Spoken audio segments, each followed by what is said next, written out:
So hello and welcome. बहुत बहुत स्वागत है आप सभी लोगों का ये पाठशाला चैनल पे। माय नेम इज़ विजय और आप सभी ने 10th क्लास के एक न्यू सीरीज़ में कदम रखा है ई पाठशाला में, और ई पाठशाला में आपको यूनिक वे में सिखाने की कोशिश करी जा रही है।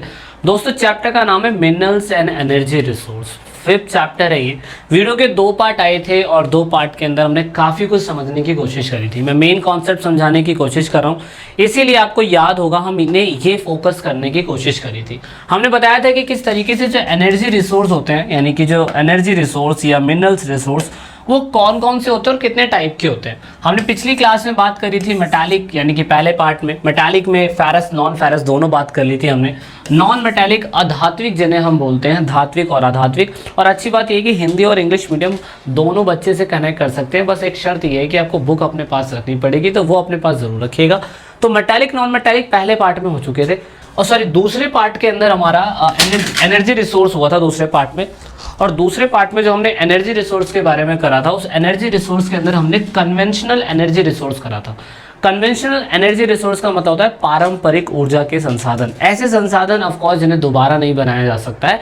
और उसके बाद आज का जो हमारा टॉपिक होना चाहिए था, वो होना चाहिए था आपका ऊर्जा के वो संसाधन जिनको दोबारा बनाया जा सकता है। तो हमने काफ़ी कुछ स्टडी कर लिया था इसके बारे में। अगर आपने वीडियो के पहले और दूसरे पार्ट नहीं देखे तो आई डोंट थिंक दैट कि आपको ये तीसरा पार्ट समझ में आएगा। तो अच्छे बच्चे बन के ईमानदारी से वीडियो के पहले और दूसरे पार्ट को बहुत ध्यान से देखिएगा, और उसके बाद ही आपको ये तीसरा पार्ट समझ में आएगा। काफ़ी कुछ मैंने इसमें ऐसा लिखने की कोशिश करी है कि जो हिंदी मीडियम और इंग्लिश मीडियम के बच्चे हैं दोनों ही इसको बहुत आसानी से समझ सकते हैं, है ना। तो कोई इसमें इशू वाली बात नहीं है, कोई दिक्कत वाली बात नहीं है, तो आप बहुत आसानी से इसे समझ पाएंगे। तो जो जो इंपॉर्टेंट चीज़ें मुझे लग रही है मैंने वही इसमें बताने की कोशिश करी है। चैप्टर बहुत बड़ा है, इसलिए मेन फोकस करवा रहा हूँ मैं चीज़ों पे, ताकि आपका क्विक रिवीजन हो सके। चलिए स्टार्ट करते हैं। तो यहाँ से नॉन कन्वेंशनल एनर्जी रिसोर्स मतलब हिंदी में क्या बोलते हैं दोस्तों, इसे हिंदी में बोलते हैं गैर पारंपरिक ऊर्जा के संसाधन। ऊर्जा के संसाधन क्या बोलते हैं दोस्तों? गैर पारंपरिक ऊर्जा के संसाधन।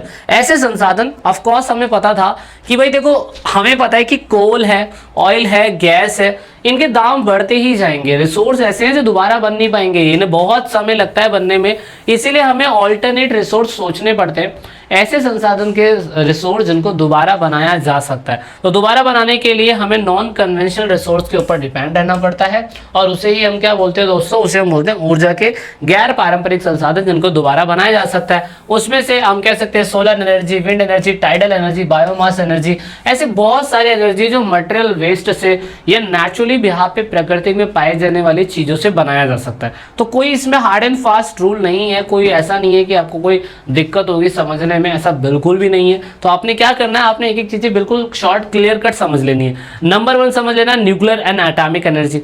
न्यूक्लियर एंड एटॉमिक एनर्जी एक ऑल्टरनेट स्ट्रक्चर होता है। ऑफ कोर्स इससे फायदा ये होता है कि वो इलेक्ट्रिक जनरेट करने में बहुत मदद करता है। और यूरेनियम और थोरेनियम ये 2 चीज होती है एटॉमिक एनर्जी की, जो ऑफ कोर्स पत्थर की लेयर के ऊपर होते हैं, उनको निकाला जाता है। निकालने के बाद ऑफ कोर्स वो इलेक्ट्रिक पावर या इलेक्ट्रिक जो डिपार्टमेंट होते हैं उनमें या इलेक्ट्रिक इंडस्ट्रीज के अंदर ज़्यादा इस्तेमाल होते हैं।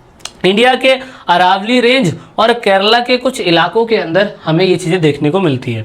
उसके बाद सोलर एनर्जी। देखो सन जो है, सन कभी ऐसा नहीं होगा कि अपनी हीट देना बंद कर देगा। सन कभी भी हीट देना बंद नहीं करेगा, क्योंकि ऑफ कोर्स हर दिन सुबह होनी है। तो सोलर एनर्जी का मतलब ये हो गया कि सोलर के रेडिएशन से, सोलर के हीट से हम जितनी भी एनर्जी बना सकते हैं ना, वो सारी की सारी क्या कहते हैं? सोलर एनर्जी कहलाती है। और ये एक क्या कहते हैं?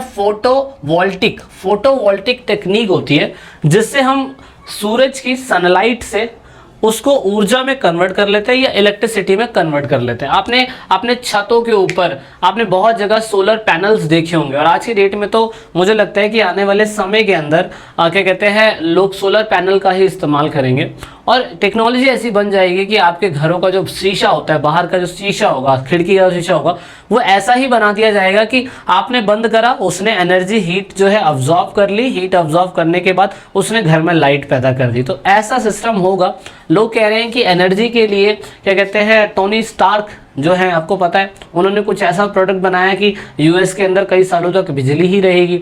लोग कह रहे हैं कि चाइना ने एक ऐसा खुद का सूरज बना दिया है, बताओ, मतलब कुछ भी हो रहा है, लोग एनर्जी के लिए कुछ भी कर रहे हैं। तो ऑफकोर्स हमारे इंडिया के अंदर ये उन इलाकों के लिए बहुत बेटर है जहां पर हम बिजली नहीं पहुंचा पा रहे। एग्जाम्पल के लिए अगर आप बहुत ही हाईली एल्टीट्यूड के इलाकों पे देखें, सूरज वहां होता है लेकिन तार वहां पहुंच ही नहीं पाती, सिस्टम ही नहीं बन पा रहा। बहुत से गांव के अंदर यूपी गवर्नमेंट अभी भी कहती है कि हमने ये कर दिया वो कर दिया, लेकिन यूपी में आज भी बहुत सारे ऐसे राज्य हैं जहां पर सही तरीके से बिजली नहीं आती है। बहुतों के खेतों तक पानी नहीं पहुंच पाता है, खेतों तक मैं कहता हूँ बिजली का साधन नहीं है तो पानी कहाँ से पहुंचेगा। तो ऐसे बहुत सारे रीजन है। So that is a remote area. Remote area का मतलब होता है ऐसे हिली इलाके या ऐसे इलाके जहाँ पे कोई भी सुख सुविधाएं ना है, तो वहां पे दोस्तों सोलर एनर्जी का काफी फायदा होता है। सोलर एनर्जी से हम बहुत कुछ कर सकते हैं, दैट इज वाई हमें इसका फायदा है। दूसरा विंड एनर्जी। हम इतने तेज हो चुके हैं दोस्तों कि हम हवाओं से भी एनर्जी बना लेते हैं and this is called wind energy, और इसे बोलते हैं पवन ऊर्जा, सॉरी पवन ऊर्जा बोला जाता है। इंडिया के अंदर हवा जो है ऑफ कोर्स विंड पावर का इस्तेमाल होता है। इससे हम क्या करते हैं, इससे हम जो हवाएं होती है, आप ये दिखाई दे रहा है हवाएं होती है, तो ऑफ कोर्स ये जैसलमेर के अंदर और आपने तमिलनाडु के अंदर जो है वहाँ के इलाकों में हमें कंट्री में ये इफेक्टिवली यूज होता हुआ दिखाई देता है और इससे भी हम एनर्जी बना सकते हैं। दूसरा है बायोगैस। बायोगैस में तो आप देख सकते हो घर की महिलाएं जो होती है सुबह झाड़ू लगाया, सब कुछ इकट्ठा करा और एक जगह एक गड्ढे में जाके फेंक दिया, तो this is called the biogas बोलते हैं इसे। इससे भी हम लोग क्या कहते हैं मीथेन निकाल लेते हैं, घर के सिलेंडर के लिए भी इसका इस्तेमाल करा जाता है, लोग खाद बना लेते हैं इससे बहुत अच्छी।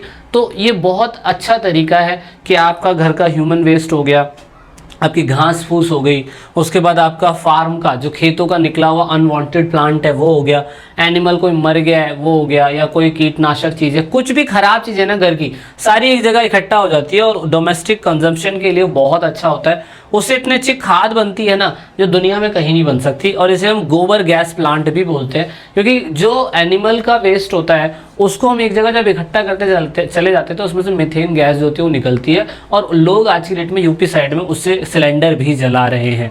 तो इसीलिए हम कह सकते हैं कि इसकी क्वालिटी को इम्प्रूव हम कर रहे हैं समय के साथ साथ, क्योंकि इससे फ़ायदा हमें ये होगा कि इससे हमें खाद भी मिल जाएगा, हम फ्यूल जो लकड़ियाँ काट रहे हैं हमें उसको काटने की ज़रूरत भी नहीं पड़ेगी, थोड़े परसेंटेज पे हम मीथेन से इस्तेमाल कर सकते हैं गैसेस का, तो ये भी हो सकता है। उसके बाद टाइडल एनर्जी है दोस्तों। टाइडल एनर्जी का मतलब ये होता है कि जो क्या कहते हैं वेव्स उठती रहती है ना, तरंगे, उससे भी हम बिजली बनाते हैं, तो हमारे गुजरात में है ये। उसके बाद जियोथर्मल एनर्जी है दोस्तों। जियोथर्मल एनर्जी के बाद बस यही लास्ट और मेन बात ये है कि हमें एनर्जी को कंजर्वेशन करके क्यों रखना चाहिए, संरक्षण करके क्यों रखना चाहिए। हम आर्थिक रूप से ये कह सकते हैं कि ऑफकोर्स इंडिया में बहुत ज़्यादा ज़रूरत है इसकी, है ना, और ऑफकोर्स हमें पता है कि भाई यहाँ पे जो रिन्यूएबल रिसोर्स होगा एनर्जी का, उसको हम जितना ज़्यादा बढ़ावा देंगे, मतलब सॉरी जो हमारे नॉन रिन्यूएबल होंगे, क्योंकि रिन्यू हो सकते हैं ना, नॉन कन्वेंशनल रिन्यू हो सकते हैं, दोबारा बनाए जा सकते हैं, तो ऑफकोर्स इसका हम ज़्यादा यूज़ करेंगे तो हमारे भारत के लिए, हमारे सस्टेनेबिलिटी के लिए बहुत ज़्यादा ज़रूरी रहेगा और बहुत सही भी रहेगा। और उसके बाद क्या कहते हैं, हमें ये भी पता है कि इंडिया के अंदर ऑफकोर्स इंडिया में काफ़ी अच्छा है, इसका इस्तेमाल किया जा सकता है, तो लोगों को कुछ स्टेप लेने चाहिए, जैसे कि क्या कहते हैं पब्लिक ट्रांसपोर्ट का इस्तेमाल करें, पेट्रोल अपना खुद का इस्तेमाल नहीं करें, है ना, तो ये भी एक तरीका है। जब भी अपना घर से निकले तो सारी चीज़ें बंद करके जाएं, तो ये भी ज़रूरी है।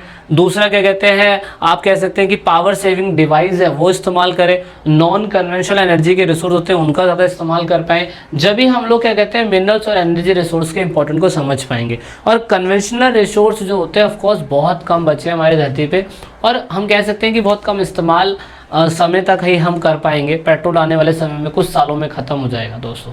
तो दोस्तों यही था इस पूरे चैप्टर में। वीडियो के अगले पार्ट में आपसे जल्दी मिलेंगे, क्वेश्चन आंसर्स है सारे।